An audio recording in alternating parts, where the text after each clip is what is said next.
ہیں۔ حسین نے کہا بیٹی قرآن کے لیے وضو ضروری ہے۔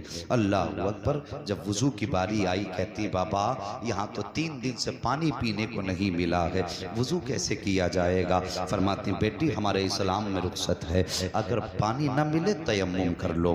تیمم بیٹی کو کرایا حسین نے، اس کے بعد قرآن لے کر کے بیٹھے ہیں۔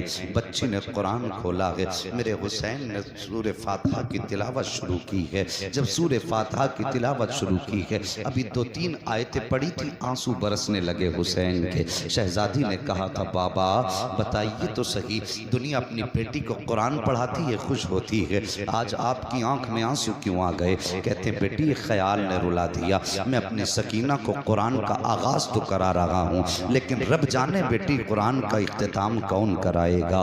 اللہ اکبر۔ بیٹی سے اتنا کہا، میرے حسین نے پھر کہا بیٹی اب تم اتنے قرآن کی تلاوت کرو۔ حسین نے سجدے میں سر رکھا، اہل بیت اطہار قرآن پڑھ رہے ہیں، غلامان حسین قرآن پڑھ رہے ہیں، سارے لوگ قرآن کی تلاوت میں مصروف ہیں۔ رات کا آدھا پہر گزرا، تیسرا پہر گزرا، فجر کا وقت آیا۔ میرے حسین نے کہا اکبر جی بابا کا بیٹے جاؤ ذرا کربلا کے میدان میں فجر کی اذان پڑھو، جب اذان پڑھ کے واپس آؤ تو میدان کا جائزہ بھی لے کر کے آنا، میدان کا کیا حال ہے۔ یہ کہہ کے آپ نے اکبر کو بھیجا۔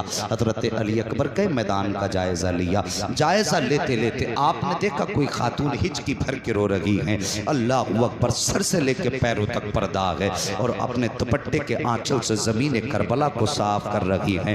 صاحب ماں ہوا کرتی ہے، ماں کے اولاد سے رشتے بڑے عجیب ہوا کرتے ہیں۔ اگر بیٹا 7 سمندر پار پردیس میں ہوتا ہے، بیٹا بیمار ہو جائے تو ماں کو ہندوستان میں پتہ چل جاتا ہے۔ اگر ماں بیٹے کے بیچ کتنی بھی دوریاں ہوں، بیٹے پہ مصیبتیں آئیں تو ماں کی نیند اڑ جایا کرتی ہے۔ مائیں صبح کو اٹھ کے کہتی فون تو لگاؤ، مجھے لگتا ہے میرا بیٹا بیمار ہے، پتہ تو کرو میرے بیٹے کی طبیعت تو ٹھیک ہے۔ کتنا عجیب رشتہ ہوتا ہے باپ اور بیٹے کے درمیان، ماں اور بیٹے کے درمیان۔ اور صاحب یہ تیری میری ماں کا رشتہ ہے، پھر حسین کی ماں کا رشتہ حسین سے کیسا رہا ہوگا؟ کبھی دل سے بھی تو سوچا کرو۔ آپ اپنے دوپٹے سے زمین کربلا کو صاف کر رہی ہیں۔ حضرت علی اکبر نے خاتون کے رونے کی آواز سنی، جیسی آواز سنی قریب